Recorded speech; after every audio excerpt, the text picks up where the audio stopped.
Muy bien, pues hoy el tema que tenemos es un tema que durante ya un par de semanas ha estado en mi corazón, en mi mente, un título. E inclusive yo en días pasados platicando con uno de mis hijos, le decía, fíjate que Dios me dio este tema para compartir el domingo, pero no le encuentro ni pies ni cabeza o cómo poder expresarlo, cómo poder aterrizarlo y darlo a la congregación.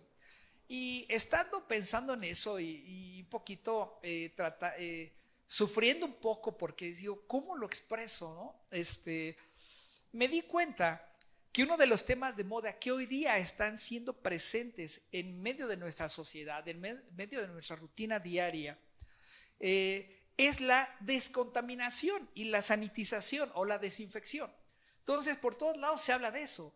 La Secretaría del Trabajo ya emitió un comunicado acerca de los procedimientos para los centros de trabajo. El sector salud o el Seguro Social han emitido también otros lineamientos que hay que seguir.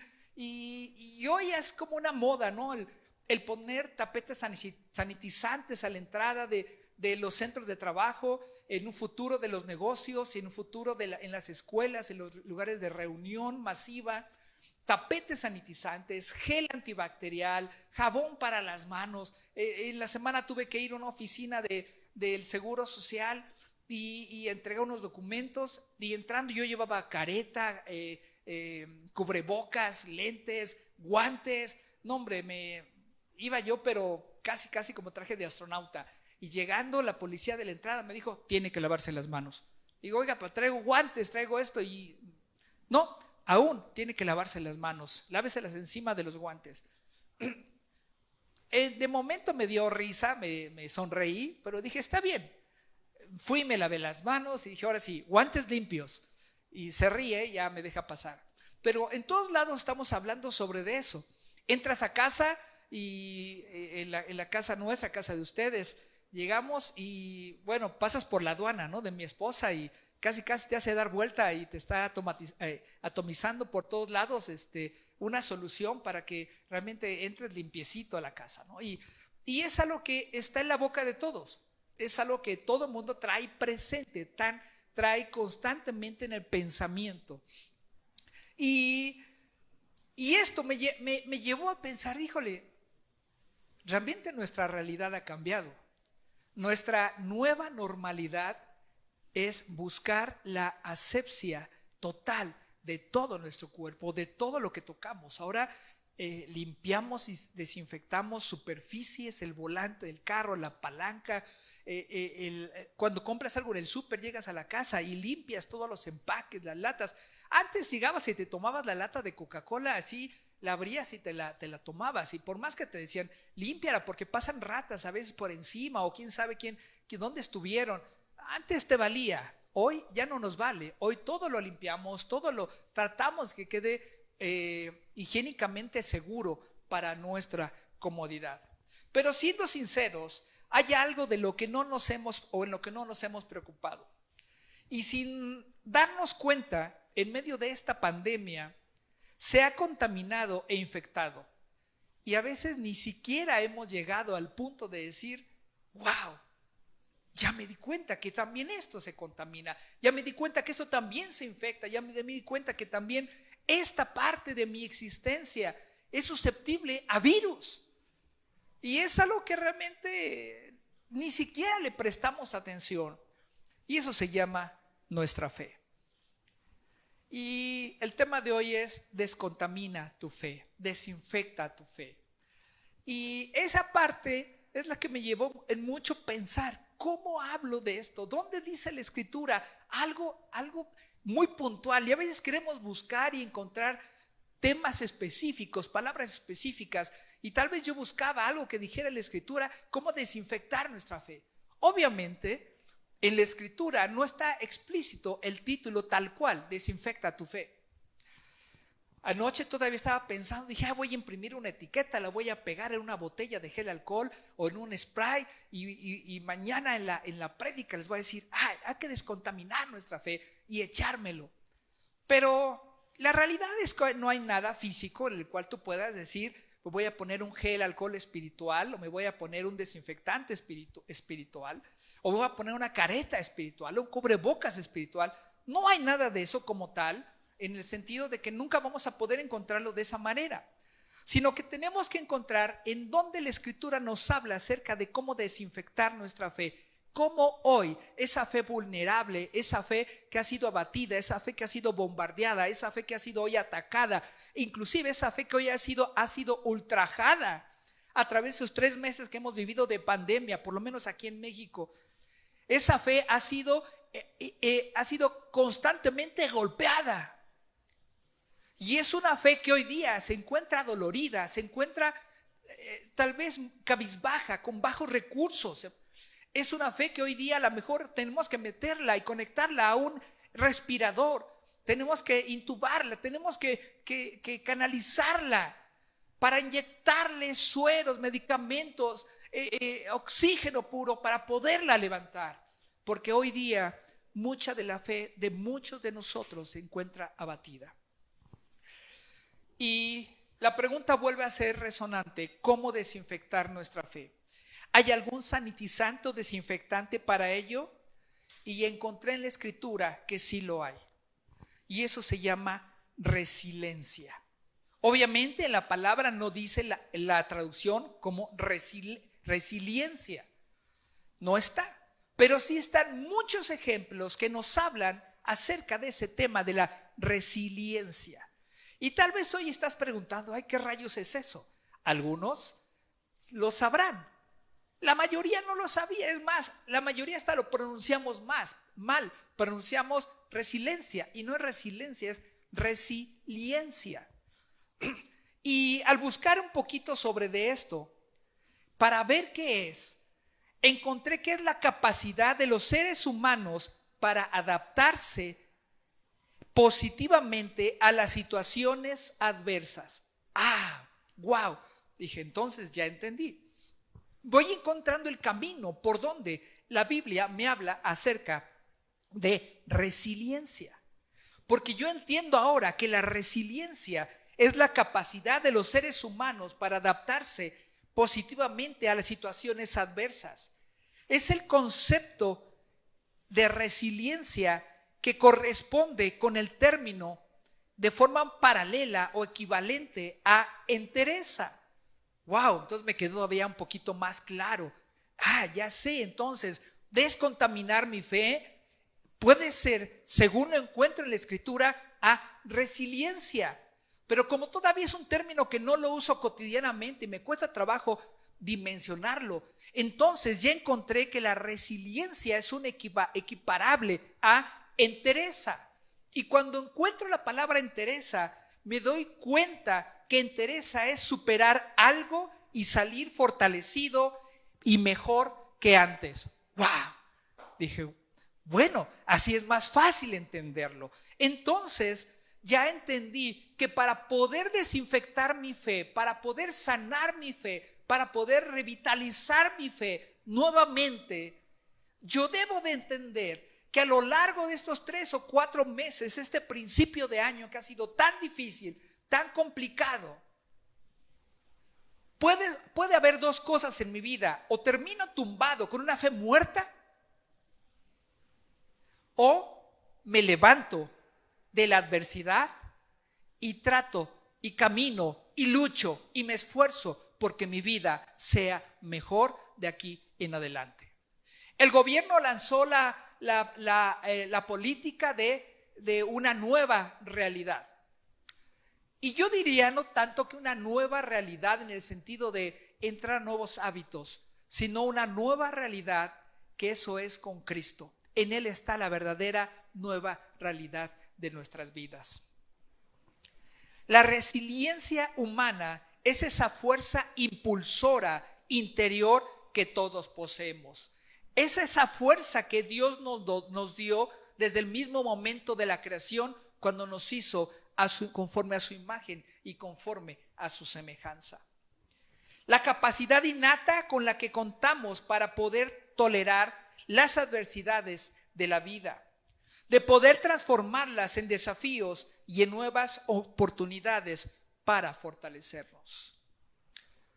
Ya nos caímos, ya nos enfermamos, ya nos pasó esto, ya nos pasó el otro. Ahora, ¿qué vamos a hacer? ¿Quedarnos tirados llorando o levantarnos fortalecidos? Formulémonos las siguientes preguntas. ¿Cómo puedo desarrollar esa capacidad de resiliencia en mi vida? ¿Cómo puedo descubrir mi fortaleza interior para avanzar sobre mis propias adversidades? ¿Y cómo puedo desinfectar mi fe? El principio de la respuesta se encuentra bien cercana. Tal vez el principio de la respuesta se encuentra en nosotros mismos, y eso es lo más seguro. ¿Por qué? Porque el principio de esta respuesta es iniciar el camino al autoconocimiento. Sí, al autoconocimiento. Muchas veces no nos conocemos. A veces no conocemos ni nuestro propio cuerpo. Y mucho menos vamos a conocer nuestras propias habilidades o capacidades con las cuales Dios nos dotó desde el principio de la creación. Esto sucederá paulatinamente a medida que vayamos conociendo nuestras propias virtudes y nuestras propias fortalezas. Muchas veces las desconocemos y necesitamos reconocer nuestras debilidades y también nuestras limitaciones. Muchas veces tampoco conocemos eso.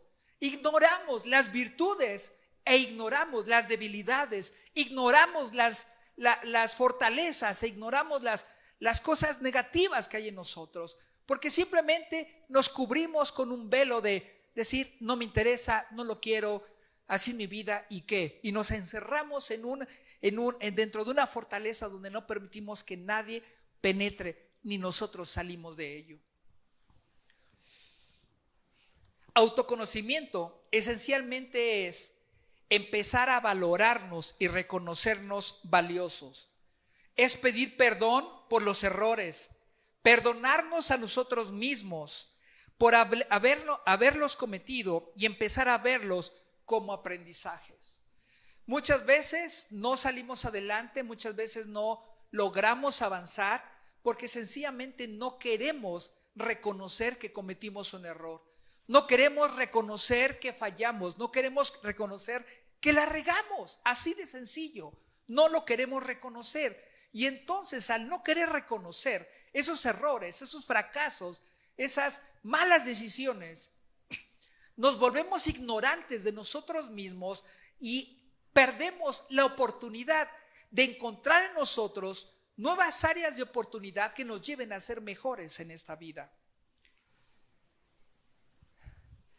En unos tiempos convulsos como los actuales, en la Biblia se puede localizar muchas historias y personajes cuyos valores nos sirven de referencia hoy en día. Muchos dirán, tal vez estamos viendo historias de un libro que fue escrito hace más de 2000 años, ya no son actuales, pero déjame decirte que quienes dicen eso hoy día están equivocados. Yo te puedo demostrar que cada una de las historias de la Biblia hoy día cobran vigencia para tu vida y para mi vida. Por ejemplo, el apóstol Pablo en el Nuevo Testamento mostró una gran capacidad de recuperación y entre paréntesis sería de resiliencia. Porque después de su encuentro con Jesús en el camino de la vida, y alguien diría, no, pastor, está equivocado, es el camino a Damasco.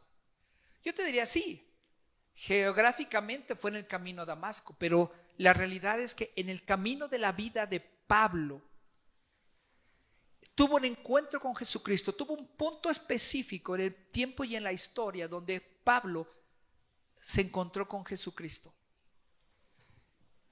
Y cuando sucedió esto, la vida de Pablo se transformó de ser un fariseo religioso, como muchos de nosotros hoy día tal vez podemos serlos. Tal vez no tenemos el título de fariseos, pero sí de religiosos. Y se convirtió en un cristiano radical, un título que hoy día no todos tenemos.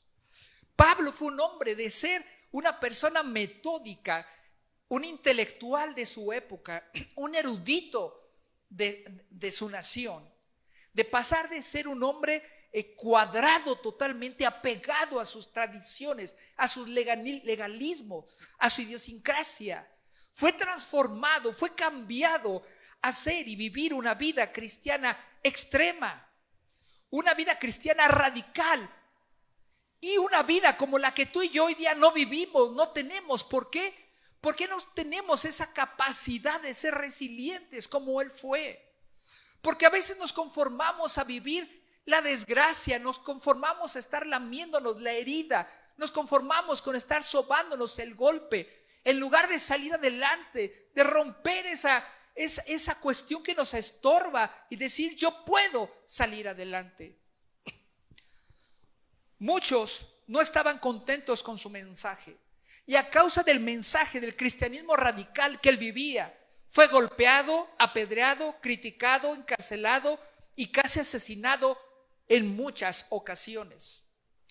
Y por si fuera poco, en alguna ocasión, cuando llegó a la ciudad de Listra en Asia Menor, donde su mensaje tampoco le cayó bien a la gente, porque era un cristianismo radical, contrario al legalismo que la gente vivía, fue apedreado y fue arrastrado, dado por muerto fuera de la ciudad. Y ahí lo fueron a tirar en calidad de bulto, en calidad de perro muerto. Pero una vez que sus enemigos se fueron, Pablo se levanta, se sacude el polvo, se limpia las heridas y vuelve a regresar a la ciudad a seguir predicando el evangelio de Jesucristo. En el libro de Hechos, capítulo 14, verso 19 dice: pero cuando sus enemigos se fueron, Pablo simplemente se levantó y regresó a la ciudad. Simplemente. Yo me imaginaría que si Pablo hubiera sido como alguno de nosotros, hubiera estado: ay, mi cabeza, me descalabraron, ay, mira mi ojo, ay, me rompieron la nariz, me florearon la boca, me duele el codo, me duelen las piernas, todos los golpes que me dieron, estoy chorreando en sangre. Ay, llámenle al 911, llámenle a la Cruz Roja, necesito ayuda, auxilio. Pero Pablo sencillamente en el libro de los Hechos nos dice que simplemente se levantó y regresó nuevamente a donde lo habían apedreado. Más tarde este mismo apóstol, en base a esas experiencias vividas, en la segunda carta a los Corintios, capítulo 4, escribe y dice: ahora tenemos esta luz que brilla en nuestro corazón, pero nosotros mismos somos como frágiles vasijas de barro que contienen este gran tesoro, refiriéndose al Espíritu Santo. Dice: esto deja bien claro que nuestro gran poder proviene de Dios y no de nosotros mismos. Pablo estaba consciente de lo que le daba la fuerza, de la resiliencia, de la entereza, de la fortaleza, de no permitir que su fe fuera contaminada en el poder de Dios que habitaba en él mismo. Y él lo reconocía porque Pablo se autoconocía, sabía que dentro de él habitaba el poder de Dios, y ese poder el que le levantaba y le sostenía. En el verso 8 dice: por todos lados nos presionan las dificultades, pero no nos aplastan. Estamos perplejos, pero no caemos en la desesperación. Somos perseguidos, pero nunca abandonados por Dios. Somos derribados, pero no destruidos. Y cuando hablamos de esto, y Pablo habla de esta verdad, hoy puedo decirte, amada iglesia, tú que estás sufriendo, tú que estás doliéndote, tú que estás en medio de la enfermedad, o que tienes a tu papi en el hospital, o que tienes a tu hermano, tu sobrino, tu pariente, o tu primo, o tu vecino postrado en un lecho de muerte, o aún estando en funeraria, o le están incinerando. No lo sé lo que estés viviendo ahora, pero yo a ti te digo que por todos lados nos presionan las dificultades, pero no nos aplastan. Estamos perplejos, pero no caemos en la desesperación. Somos perseguidos, pero nunca abandonados por Dios. Somos derribados, pero no destruidos. Y como dijese algún pastor, alguien tiene que decir amén allí donde estás. Segunda carta a los Corintios, capítulo 12, verso 10 dice: Pablo continúa hablando de este poder de resiliencia. Dice: por lo cual, por amor a Cristo, me gozo en las debilidades, en afrentas, en necesidades, en persecuciones, en angustias, porque cuando soy débil, entonces soy fuerte. Ese es el poder de la resiliencia. Ese es el poder de la entereza. Ese es el poder de la fe desinfectada, de la fe sanitizada, de la fe viva, sana y eficaz. En el Antiguo Testamento también encontramos múltiples historias acerca de resiliencia. Podemos hablar desde Abraham, podemos hablar de Moisés, podemos hablar de José el soñador, podemos hablar de Sansón, podemos hablar de Elías, de Eliseo, podemos hablar de David, podemos hablar de muchos que tuvieron el poder de la resiliencia para salir adelante. Y también de mujeres como Esther, como Ruth, como Noemí. Podemos hablar de ellos y de ellas. Pero el ejemplo más fuerte, el ejemplo más dominante y que sobresale es de Job, que también demostró una gran capacidad de recuperación y Dios lo honró. Cuando tú demuestras esa capacidad de recuperación, cuando tú pones en práctica tu desinfectante espiritual de tu fe, ese sanitizante que viene a sanitizar tu fe, a dejarla libre de virus y bacterias, de hongos, de esporas y de enzimas, que vienen simplemente a comer, a debilitar, a destruir tu fe, y tú te levantas poderoso en ese poder de resiliencia, en ese poder de entereza, en ese poder de resurgimiento. Entonces Dios te honra. Después de perderlo todo, Job estaba en una gran agonía de alma y de cuerpo. Sin embargo, se negó a maldecir al Señor o a rendirse. Hoy escribía yo con un chico de la congregación que perdió a su sobrino en un accidente a la noche de ayer. Y me escribía y me decía: Paz, ¿por qué suceden estas cosas? No entiendo por qué. No entiendo por qué Dios permite que pase todo esto. Si a lo mejor era tan bueno, era esto, era el otro.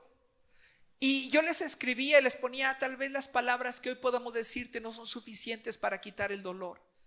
Y las palabras que el hombre expresa se las lleva el viento. Pero las palabras que son fuertes y poderosas y que trascienden son las palabras de Jesús, las palabras de Dios que te dicen: no temas ni desmayes, porque yo estoy contigo. Yo no tengo los porqués, no tengo las respuestas a las preguntas que te formulas.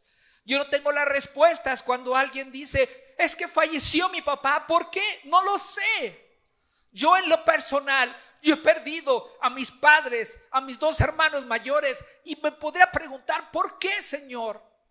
Pero la pregunta no es el por qué. La pregunta es: ¿qué voy a hacer yo quedándome sobre esta tierra? ¿Qué voy a hacer yo quedándome con vida sobre esta superficie terrestre? ¿Qué voy a hacer yo en el futuro? ¿Cómo voy a reaccionar? ¿Cómo voy a vivir? ¿Me voy a quedar lamentándome? Mi madre murió cuando yo tenía 17 años, mi padre cuando yo tenía como 23 años. ¿Y qué me iba yo a quedar? Decir: ay, pobre de mí, ¿qué voy a hacer? No, tenemos que levantarnos, tenemos que tener esa capacidad de resiliencia, esa capacidad de transformación, esa capacidad de entereza, en la cual voy a decir: aunque mi padre y mi madre me dejaren, el Señor con todo me recogerá. Yo recuerdo el día que estábamos sepultando a mi padre. Le estamos metiendo ahí en la fosa donde fue depositado. Y venía a mi mente ese canto que decía: ¿cómo podré estar triste? ¿Cómo entre sombras ir? ¿Cómo sentirme solo si tú conmigo estás? O sea, la respuesta estaba ahí en mi vida, estaba en mi corazón. El Espíritu Santo hablándome: no estés triste porque yo estoy contigo. No desmayes porque yo soy tu Dios. Yo siempre te sustentaré, siempre te fortaleceré con la diestra de mi justicia.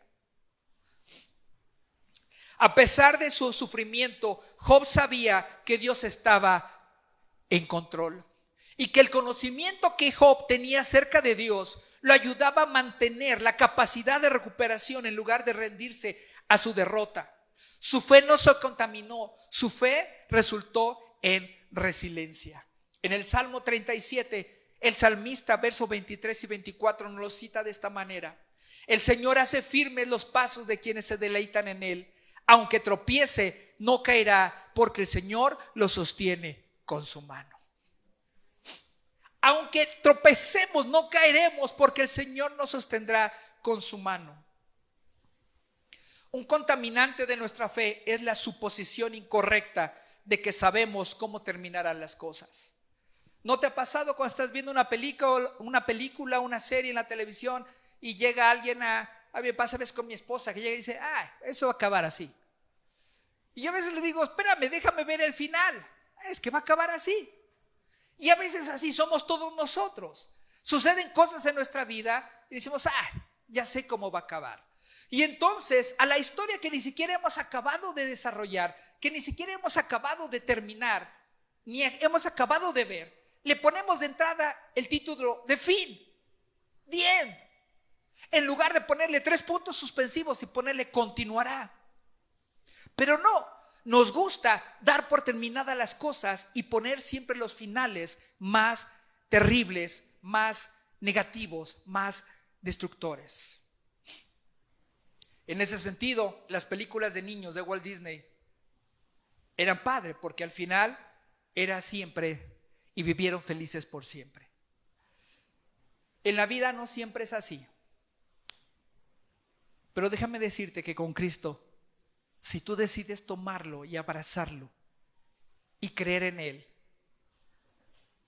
el título final de tu vida será y vivieron felices por siempre con Cristo Jesús. ¿Cómo opera el principio de resiliencia espiritual? Hay varios principios. Si pudiéramos buscar en la Biblia muchos principios, yo solamente te voy a dar algunos. Por ejemplo, un principio sería confiar en poder seguir adelante. Tal vez te estás enfrentando a una desgracia hoy, ahorita, la estás viviendo.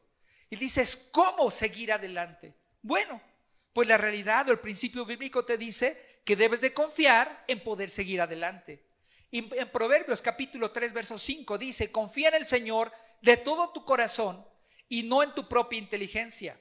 Reconócelo en todos tus caminos y Él allanará tus sendas, aplanará tus sendas.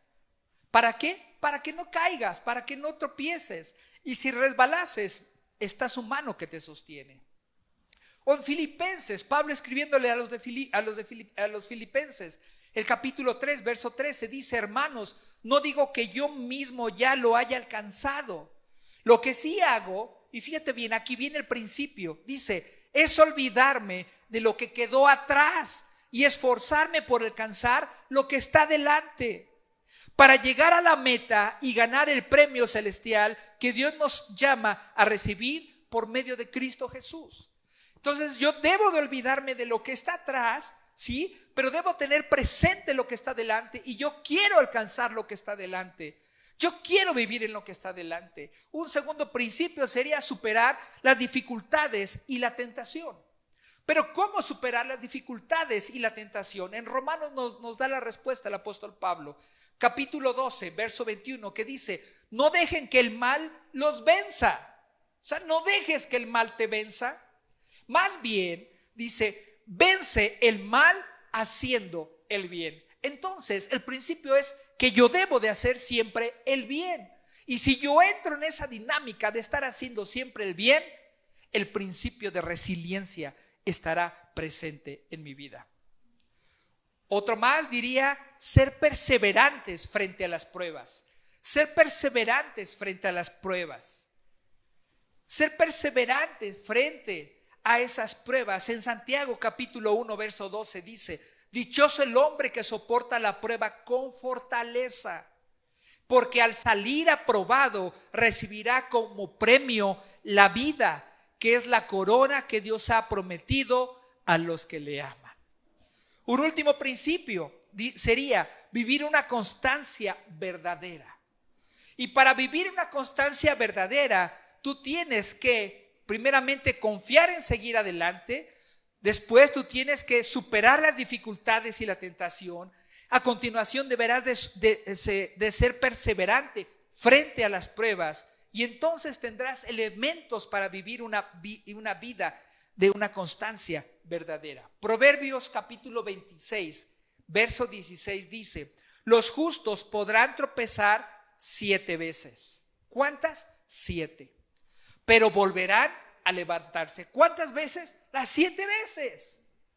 Te caes 7 veces, te levantas 7 veces, tropiezas 7 veces, te levantas 7 veces. Dice, pero en cambio basta una sola calamidad para derribar al perverso. Por eso dice el principio anterior que te dije, hay que hacer el bien, porque con el bien vas a contrarrestar el mal. Porque si tú eres de las personas que constantemente hacen el mal, el día que venga la calamidad sobre tu vida, nunca te levantarás. Pero si eres de las personas que buscan hacer el bien, el día que venga la calamidad, todas esas veces te levantarás. ¿Por qué? Porque serás más fuerte que la calamidad. La vida está llena de retos y desafíos. Enfrentar con fe estos retos y desafíos nos lleva a descubrir los maravillosos recursos que Dios nos ha entregado para disfrutar la vida. El proceso resiliente es similar a la creación de una perla dentro de una ostra. No sé si sepas cómo se forman las perlas en las ostras. Yo alguna vez lo leí y se me había olvidado. La verdad, pues fue algo que tal vez no me había interesado en su momento. Pero ahora que volví a leerlo, ¡wow! Dije, ¡qué sorprendente! ¿Por qué? Porque la perla, para que comience a formarse, tiene que ser y nace de un granito de arena que entra dentro de la ostra cuando se abre esta un poco para comer o algo, y se mete ese granito de arena y se queda allí. Y es como cuando se te mete una piedrita en el ojo que andas batallando porque te lastima y te lastima y te lastima y no te deja. La ostra sufre de la misma manera. La ostra, al tener ese granito dentro de ella, está sufriendo fuertemente y la identifica como un agente invasor que le puede causar inclusive la misma muerte. Entonces la ostra, para defenderse, genera una sustancia química que se llama nácar. Y con ese nácar comienza a cubrir ese pequeño grano de arena, lo cubre y lo vuelve a cubrir y vuelve a secretar ese nácar y vuelve a secretarlo y vuelve a secretarlo y comienza a envolverlo, de tal manera que conforme más va secretando ese nácar, ese grano va desapareciendo, pero esa perla se va formando. Para la ostra, esa perla simplemente representa un agente invasor que necesita ser desechado. Para nosotros los seres humanos, la perla, eso que para la ostra fue un intruso en su cuerpo, para nosotros se convierte en un gran tesoro, en algo de gran precio. Y el proceso de resiliencia es igual. ¿Qué has vivido? ¿Qué ha sucedido en tu vida? ¿Qué estás sufriendo? ¿Qué estás padeciendo? ¿Tu fe está mermada? ¿Tu fe está contaminada? ¿Tu fe está infectada? No la metas a terapia intensiva donde te van a aislar de ella. ¿Sabes? Satanás hoy, en este tiempo, ha desatado una gran estrategia. Quiero decirte que Dios tiene en control toda esta pandemia a nivel mundial, pero Dios la está utilizando a favor de los que creemos en Él. Pero Satanás le está utilizando en contra de los que creemos en Él, porque Él ha manipulado a través de los gobiernos y de los organismos internacionales esta gran estrategia de aislamiento. Pero la realidad ha sido una estrategia en la cual va en contra de la fe y de la comunión del pueblo y del cuerpo de Cristo. Porque nos han prohibido congregarnos, nos han prohibido reunirnos. Y dice la palabra que no dejemos de congregarnos como muchos tienen por costumbre. La escritura nos dice que hay algún enfermo entre ustedes, llamen a los ancianos para que impongan manos, les unjan con aceite y sean sanados. Pero hoy día esta política nos prohíbe imponer manos, nos prohíbe ungir a los enfermos, nos prohíbe estar en comunión, en abrazarnos, nos prohíben estar compartiendo. La iglesia del Nuevo Testamento, cuando estaba siendo perseguida, dice que se reunían y estaban unánimes todos juntos, orando al Señor e intercediendo. La llenura del Espíritu Santo el día de Pentecostés cayó cuando estaban todos unánimes en el aposento alto. Cuando Pedro fue liberado de la cárcel y llegó a la casa, estaban todos unánimes orando por él. Y a lo largo de todo el Nuevo Testamento nos habla de muchos casos de cómo todos estaban unánimes y tenían todo en común. Pero pareciera que hoy día Satanás nos está diciendo y coartando toda esa libertad. Rogamos a Dios porque prontamente podamos congregarnos y volver a ejercer el poder de la comunión. Pero mientras eso sucede, tenemos que activar nuestra fe y dar esos pasos de resiliencia. Y hay 6 pasos que te quiero decir rápidamente. El primer paso es: cambia tu mentalidad. Descontamina tu fe, cambia tu mentalidad. El segundo es: cambia tu modo de hablar. Deja de ser negativo en todo lo que hablas. Deja de ser crítico en todo lo que hablas. Deja de ser hiriente en todo lo que hablas. Deja de ser condenador en todo lo que hablas. Número 3, tercer paso: desarrolla tu paciencia. Es algo que hoy día se nos ha quitado a la gran mayoría. En verdad, hoy estar viviendo tanto tiempo en casa, sin salir a hacer actividades fuera y estar allí todo el día, todo el tiempo, a todas horas, nos roba la paciencia. Desfallece nuestra paciencia, pero hay que empezar a desarrollarla nuevamente. Paso 4, ejerce autodisciplina. Autodisciplínate en las cosas, busca a Dios, ora a Dios, lee la Biblia, medita en ella de día y de noche, alábale a Él. Paso 5, adquiere un estilo de vida perdonador, y ese es el paso más importante. Perdonar no es sinónimo de olvidar, como muchos lo creemos, ya que olvidar generalmente para el ser humano es imposible. Mucha gente dice perdono pero no olvido, y aquí no se trata de eso. Dios, cuando nos perdona, Él olvida todo nuestro pasado y solamente se acuerda de nuestro presente y vislumbra nuestro futuro. Y el sexto paso: crecer en mi fe. Debo de tener pasos para crecer en mi fe. ¿Y cómo van a ser? Si das estos 5 anteriores, vas a llegar al sexto solito, porque vas a empezar a crecer en tu fe. Jesucristo ha trabajado en situaciones de emergencia desde la misma fundación de este mundo, de esta tierra. Y si Él lo ha hecho así, ¿no crees que Él tiene la experiencia suficiente para poder sacarnos de la emergencia? ¿Habrá alguien más experimentado al cual podamos recurrir? Yo creo que no. El mayor acto de resiliencia que Él puede hacer por tu vida, el mayor acto de resiliencia que Jesús puede hacer por tu vida, es levantarte de tu propia muerte espiritual y ofrecerte una nueva vida a través del sacrificio que Él hizo por ti en la cruz del Calvario. Así que si me acompañas, y tal vez tú, querido amigo, querida amiga, que hoy estás escuchándonos y viéndonos por primera vez y nunca le has dado la oportunidad a Jesucristo de entrar a tu vida. Tal vez has creído en Él y has sido un buen religioso y tienes una religión. No me importa la religión que tengas, o sea, la verdad no es algo trascendente. Lo importante es que tú creas en un ser sobrenatural. Pero si nunca le has dicho a ese ser sobrenatural: ven a mi vida, quiero conocerte, demuéstrame que existes. Hoy donde estás, allí puedes hacer esta petición, esta plegaria y decirle: Cristo Jesús, ven a mi vida hoy, quiero conocerte, quiero experimentarte en medio de esta pandemia, en medio de esta adversidad, en medio de esta tristeza en la cual he estado sumergido, o en esta debacle a la cual mi vida se enfrenta, porque no sé cómo va a estar el trabajo en el futuro, no sé cómo va a estar mi economía. Yo quiero que hoy estés conmigo. Dame la oportunidad de conocerte, Jesús. Demuéstrame que existes y yo quiero hoy vivir en ti.